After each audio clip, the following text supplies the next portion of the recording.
Good afternoon. This is the New York Giants Preservation Society meeting for today, March 27th, 2023.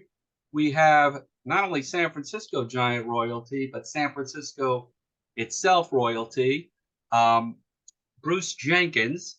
Bruce is returning to do kind of a re-video. We originally did it on October 29th in 2020, but uh, being a fledgling group, we did not know how to record or anything. And I needed to have Bruce on because he is so worthy of everybody's attention. So, Bruce, again, I cannot thank you enough for doing this redo for us. Thanks so much for joining us. Oh, it's my pleasure, Gary. Good to So, be on. yeah, first thing I want to do is one thing that did not happen in 2020 was you did not celebrate your 50th year at the Chronicle. So I know this is your 50th. Just wanted to wish you the best of congratulations. That is just an incredible feat and something that we all should aspire to do. Work that long, and if you're working that long in that same place, you must have really enjoyed your stay. Oh, well, I really have. I mean, it took me 50 years to kind of get a little tired of the locker rooms and the night driving and the press conferences, and that kind of prompted my retirement. But I've always loved to write. I didn't want to give that up, and so I still write once a week, pretty much regularly for the Sunday paper. It keeps me in the mix, and it's a very breezy schedule, so it's kind of ideal. Well, I think you have earned that distinction to do whatever you want at this point. But again, my congratulations to you. So you started 50 years ago, but you did not become a sports writer until 1989, correct? I didn't become a columnist until I'm 89. sorry, the sport a columnist until 89. Yeah, got the column in 1989. I've had that all the way through retirement. That's awesome. It still appears as a column. It's only once a week. Before we talk about the Giants and the paper, give it. I know your dad was a very famous person in music, and I believe you wrote a book on him. Could you give us some background about you and how you wound up at the Chronicle? Yeah, my dad was a very prominent figure in the music business. He's from St. Louis, but he really made his name in New York. He couldn't wait to get there because he knew that's where it was at. He kind of outgrew all the local bands in St. Louis, and he got to New York when he was about 19, but wound up recording, composing, arranging, conducting for, you name it, Sinatra, Al Jolson, Bing Crosby, Ella Fitzgerald, I mean, Nat Cole, really all up and down, and had some hit records, had a lot of great arrangements, which I think he was mostly known for. And he was a Dodger fan but he was living in LA when the team moved out there in '58. He immediately took me out to the LA Coliseum, the worst baseball configuration you could imagine. It's like 250 feet literally down the left field line, and they built a big 50-foot screen to compensate for that. I can still see Ernie Banks hitting a screaming liner and settling into the screen for a single, but that to me was Major League Ball. I was thrilled. I saw Koufax pitch in the '59 series against the White Sox, and I just got hooked on the Dodgers, and he was delighted to see that because I wasn't any kind of a musician in his caliber. I was okay, but that wasn't going to cut it in my family. And my mother was a professional singer, but they got that. I mean, you don't become your dad when the standards are that high. And he loved that I got into sports writing. I got into it very early, 8th grade. That's all I've ever done, Gary. From the 8th grade, the Lincoln Junior High School rail splitter. That's all I've done to this day. Well, that's something you love. That's wonderful. Did you get to meet these famous musicians? Yes, I did. Also got to meet Jackie Robinson, by the way, because he and my dad appeared on the Ed Sullivan Show at one point, and Jackie was in LA in '58, and there's a photo of him and my dad. I was there that day, but I went to a couple of record dates with Sinatra and my dad, which was very memorable, just for the professionalism of it. The very few takes, very little rehearsing. They knew what they were going to do. They went in and did it. They kicked ass, so to speak, and that was it. All the best guys in town playing. It was amazing caliber of music there. And I met a few. I got to know Nat Cole and Jonathan Winters came by the house, but mostly my dad wasn't a stargazer. He moved to the very north end of LA County very north Malibu in 1945 to get away from all the Hollywood stuff.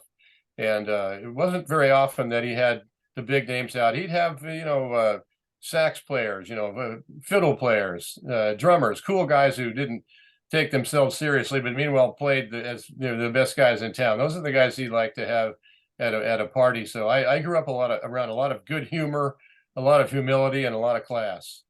That's wonderful. So talk to us, I guess, about college and how you wound up at the Chronicle in '73.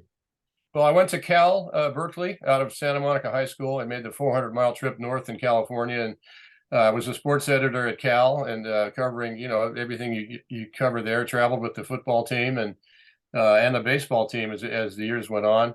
And you sort of get to know the local guys, who's working for the Chronicle and the Oakland Tribune, the Mercury. My goodness, there were 4 papers then, the Examiner, and they got to know me a little bit. And when I got out of school, I first went back to Santa Monica to work for a year and a half at the Santa Monica Evening Outlook. And actually, that kind of blew up. It was a bad relationship with a sports editor. I was actually out of the business in 1973 when the Chronicle called me, asked me what I was doing. Would you mind working 8 months as a vacation replacement? I said, yeah, absolutely. And I've been there ever since. So before you became the everyday sports columnist in '89, any news, big breaking news stories that you did that were not sports that you covered for the Chronicle? No, I've written only sports my entire life. I never felt suited to the harder stuff, knocking on the door of some woman whose husband just got shot in the head and stuff like that. Not suited for that, Gary, but sports was my thing. But I worked on the desk at the Chronicle for like 8 years, writing headlines and captions and making sure the paper was all solid, proofreading, and because all of our beats were sewed up with these guys who'd been around forever. They were all men at that point, and I just figured I'm going to be on the desk. I'm pretty good at it, and what the hell? Maybe I won't write. Maybe I'll cover a dog show. But they threw me out into a tennis match one day, and then a baseball game, and that sort of started it in the late '70s. And I got to where I was writing pretty regularly, and all through the '80s, I covered the baseball beat, the A's and the Giants. I was February to all the way through the World Series. I did like 27 World Series in a row, and that's always been the shining light to me of my career, was being able to be part of that and hang out with all these guys you see getting into the Hall of Fame now. Tim Kirchin and Jason Stark. I could go on and on with Peter Gammons, and getting to know them and being part of that life was absolutely priceless. That's wonderful. When we spoke last time, we spoke about the 2020 team. I really, to talk about the 2020 team means nothing right now. We're in 2023. So I want to now focus just on your relationship with the Giants. And, you spoke about the Dodgers, and I know you wrote a foreword for this book by Joe Conti. Yeah. About the great rivalry. Can you tell us either about the book, how you contributed to it, or, what you noticed as a columnist about the rivalry? It was much different from it was here in New York, which I didn't get to see, but, you read hundreds of articles about the hatred between the Brooklyn Dodgers and the New York Giants. Tell me about the relationship there between San Francisco and Los Angeles. Well, I've always been really involved in history, and I love to read up on the Brooklyn Dodgers and the New York Giants and everything that went on there. But, almost right away, and when they come west, that rivalry kicks in. I can still hear there was a famous album that they did of Vince Scully's famous calls, and there was a big brouhaha in a Giants-Dodgers game, and it went on, and finally Scully said, as Bill Rigney walked away, Bill Rigney looks like a Philadelphia lawyer who just won his case. we're listening to Vince Scully. My God, he brought the games to life in an unbelievable fashion. 62, I'm still pretty much a kid. I'm following that intense playoff series, living and dying with the Dodgers, and still to this day want to punch Stan Williams in the jaw for walking the bases loaded. Oh God, it was a real heartbreaker. But Mays is playing for the Giants. The Marichal Roseboro incident. When Mays took it upon himself to go into the Dodger dugout and console Johnny Roseboro and put a towel on his head, and just he's in the other dugout right after this, and things like that. Just really stick in my mind. Tommy Davis and McCovey and Marichal.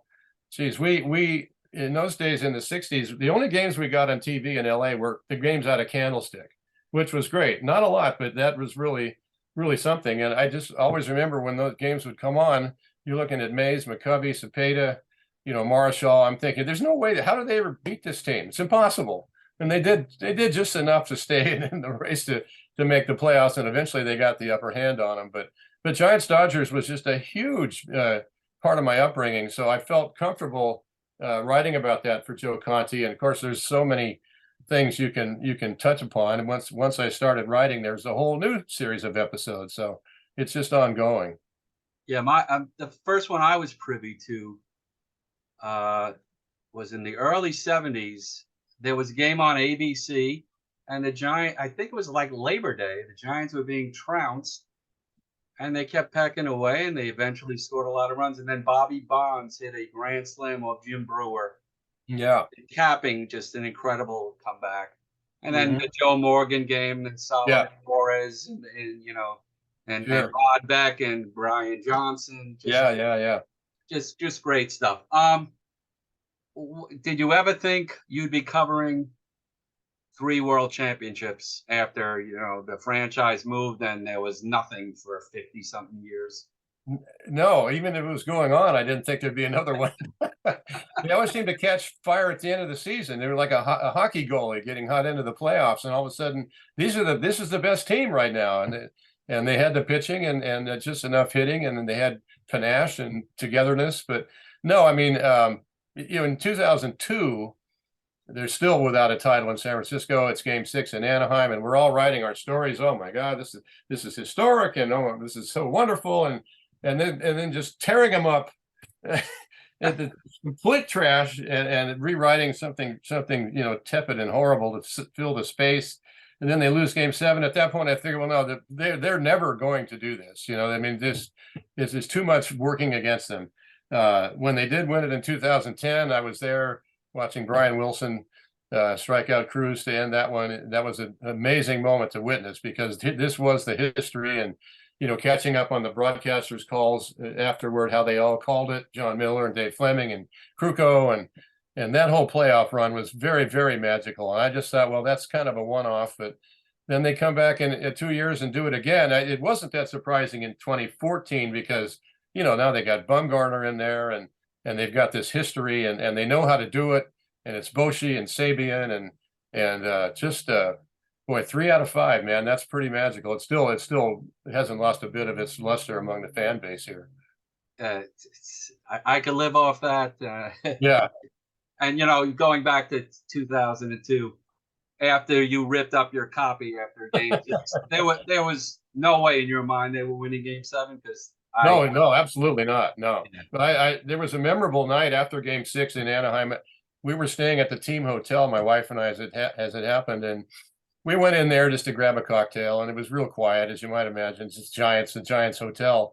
But then Dusty came in, and a few more folks came in, and Dusty started chatting them up, and they sort of built momentum. And we're gonna do this. And next thing you know, people are chanting, and Dave Sheinin of the Washington Post, happens to be a great pianist. He gets on the piano, he's tinkling the keys. It's like an old saloon all of a sudden in there. And I left that night thinking, they just might do it. But then the game arrives the next day, and they're just dead as a doornail. What was that the greatest? You mentioned you were there for the clinch of the first World Series championship. Was that the ultimate moment you were at a game? I'd say no. I'd say Will Clark single up the middle off Mitch Williams in '89, because that sent him into the World Series. Anything could happen. It was a gorgeous afternoon. It was the perfect setting. It was the fireballing, wacky lefty against Will Clark, who was a god at that time. He just crushed the ball. It was just perfection, absolute perfection. And Superman does it again. Yeah. Yeah. I mean, I covered that whole series. I was in Chicago when he hit the grand slam, got the 4 hits, and those were that whole run was really, really special. That stands out a little bit more because it was really fresh, and maybe Will Clark was a character unto himself. He was very fun to cover and watch, and you get guys like that, and Tim Lincecum, you never forget it. What was your worst moment covering the team? Was it the earthquake? Well, the earthquake, it was bad. I felt good when it was over because Ken Rosenthal and Tom Boswell, representing the Baltimore area, had taken a cab or some way to get out there and didn't have a car, and they weren't sure what to do because the electricity was off. And where do we go? And I said, well, jump in my car. We'll go to the Chronicle and see what we can do, by candlelight or whatever. And we're driving down 3rd Street, pitch dark. People are coming out of the woodwork. They got baseball bats. It was horrifying. We almost didn't even know where we were, but we got to the Chronicle, and somehow we all got stories out that people could read. And I felt good to be doing that for them. But, when it happened and we all survived, I was in the upper deck at Candlestick, rock and rolling like this, and God, and when it was over and the park was standing, everybody was like, "Oh, this is great. Let's play ball." Well, no, I mean, it's not great. It's not great everywhere else, and that's so it was a swing of emotions there back and forth as that night and the day and night went on. And so, other than the earthquake, was there some moment that you just despised covering or had ill feelings about? Well, I mean, this might not be the one, but I think it was 2016. They were in a playoff against the Cubs, and you're thinking, they can do this again. And who was the pitcher? Went into the 9th inning. He wasn't known as a guy who would finish a game, but he was really pitching great. And Boshi took him out just because that's sort of what you did. And I just thought this is just wrong. Don't take out a guy who's mowing them down, and they lose the game, and everything went sour. And I remember the locker room. There's so much disappointing. It was a game they should have had, and I'm kicking myself. I can't remember the guy's name now. I know Matt Moore pitched really well to start. Yeah, I know we're talking about Matt Moore. Exactly. I don't know if that's the worst one, but that you remember things like that. And of course, 2002 was just so incredibly disappointing to watch them. So because Barry Bonds and Jeff Kent just owned that series through Game 6. They were at least through the first 7 innings of Game 6. They were just unstoppable, and it was really going to happen. The fact that it didn't happen seemed almost inconceivable. And your covering of the team, there were 2 times where it looks like they were out the door. Yeah. Well, there you go. When they almost moved to St. Petersburg, I was in Barcelona covering the Olympics, but I was so angry that I wrote a scathing column just roasting Bob Lurie and everybody I could think of. They're saying that they might as well be going to St. Petersburg, Russia. I mean, this was you can't do that. You can't move the Giants. You can't do it. And fortunately, they got saved. But that was bad to think that the Giants would leave. It was pretty crushing. You mentioned a few guys you like covering. Give me the top 3 Giants during your tenure who you just loved reporting on. Rod Beck was great. After one really tough loss somewhere along the line late in the season, and the game they needed had got away from him, and everybody was avoiding him in the clubhouse. And I just kind of crept over there. I said, "Rod, you available?" He goes, "I'm married." That was a great moment in the middle of a crisis. Mike Krukow and Bob Brenly were unbelievable, and Kuiper to an extent when they were playing. But Krukow was a go-to guy after a game. He would write a novel for you. He wouldn't just have an opinion. He would phrase it, in a perfect way that I wish I could just throw that. And I did. I'd throw it right into my story. And Bob Brenly was a very good-humored and perceptive guy, the catcher. When you have guys like that in the clubhouse, it's really a treasure to be able to go to them. It's the anti Barry Bonds, who's gonna not talk or make you wait and then not talk. Those guys really stand out. There's been quite a few. I found, oddly enough, Jeff Kent to be a very interesting guy. He could be very bitter and standoffish, but by God, after a really tough loss, when everybody's hiding out, they're having a snack or they're in the whirlpool or nobody's in the locker room, but Jeff Kent would come in and sit down in a chair and wait for us and put the game in perspective in a very logical and well thought out manner. I really appreciated that about him. And besides, I guess, Bonds, were there any ones who you'd want to say you didn't want to talk to or gave you a hard time? Or Yeah, Mark Carrion was a real pain in the butt. I mean, who cared about him, right? I mean, I can't think of too many real standout players that were tough. I mean, when Frank Robinson was managing, and when you were first getting to know him a little bit, he could be really hard on you. He could make you feel small, and kind of enjoyed it. You somehow you had to cross a line with him, and you had to gain his trust, and it takes a while. I remember when I did reach that point, it was the greatest interview you could have. You could talk to him anywhere or anytime about anything, but he would test you. A lot of managers are like that. They don't just welcome you right in. Bruce Bochy was always great. He's got the glass of wine. I really think near the end, the glass of wine meant more to him than anything. When he was thinking about retiring, the one thing he really still loved about the game was that post-game glass of wine, but he's back now, which is terrific. yeah, I just a couple more thoughts here from you. I'm going to name 4 players. Tell me your feelings about them as far as candidates for the Hall of Fame. First, we're going to start off with Bonds. Does he belong, or? Oh, I would vote for him 7,000 times if I could. Okay. If I could put in 7,000 votes for him, I would. I've never despised a player as much as Bonds in my life. It doesn't matter. That's never mattered to me.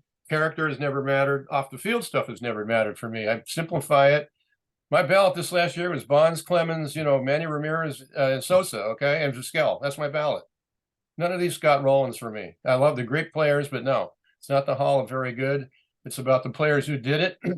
It's a museum. They have to be honored. The stuff they did happened. It didn't not happen. And that's how I look at it. I want to bring up the Hall of Very Good, because Scott Rowland is an issue with me when Jeff Kent is getting nothing. Yeah. Is Jeff Kent very good or Hall of Fame? Well, he's Hall of Fame now because it's about very good. The great ones don't get in now. There's something wrong with them, right? But if Rowland gets in, absolutely Kent gets in. My goodness. I mean, that similar guys, hard-nosed, consistent.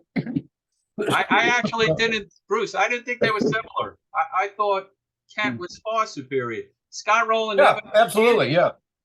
And since we're talking about Scott Rowland, is he really any better than Matt Williams? No, I saw a lot of Matt Williams. Pardon me here. I've had a little cough this week. No, I never even considered Rowland as a Hall of Famer. Not once. It's always to me like, how did they strike you at the time? And there were many times when Kent struck me as that, and Matt Williams as well. When the game was on the line, I wanted the ball hit to Matt Williams because he never made a mistake. He was always terrific. And I just viewed him as a better player than Scott Rowland. And our last guy, and you mentioned him before, and I think you'll get. Yeah, I'm so sorry, Gary. This has been bugging me. No. Is Will the Thrill. I think if he would have remained on the Giants, he would definitely be in the Hall. But when they're naming these other guys, he's terrific. Well, he was so far superior to so many guys in his day, and he played a long time. And even when he left the Giants, he was still hitting 300, for the Cardinals in Texas, and really one of the really special hitters. And I put him in the same group with Mattingly and Keith Hernandez, left-hand hitting first baseman, who totally made a difference and did things that influenced the game that you never forgot. Keith Hernandez was an absolute genius, as you people in New York well aware.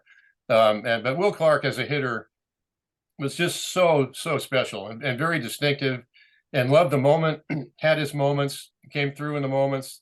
I absolutely don't get. You're just not seeing the game right if you don't put him in. So are you thinking in the future that maybe Bonds, Kent, and Clark all these new veteran committees and those three have a chance, or no?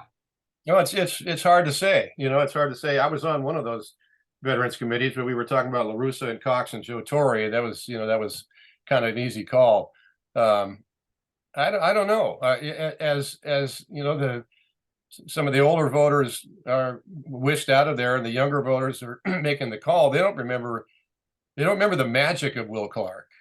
they can see the numbers and they look pretty good, but maybe not fantastic.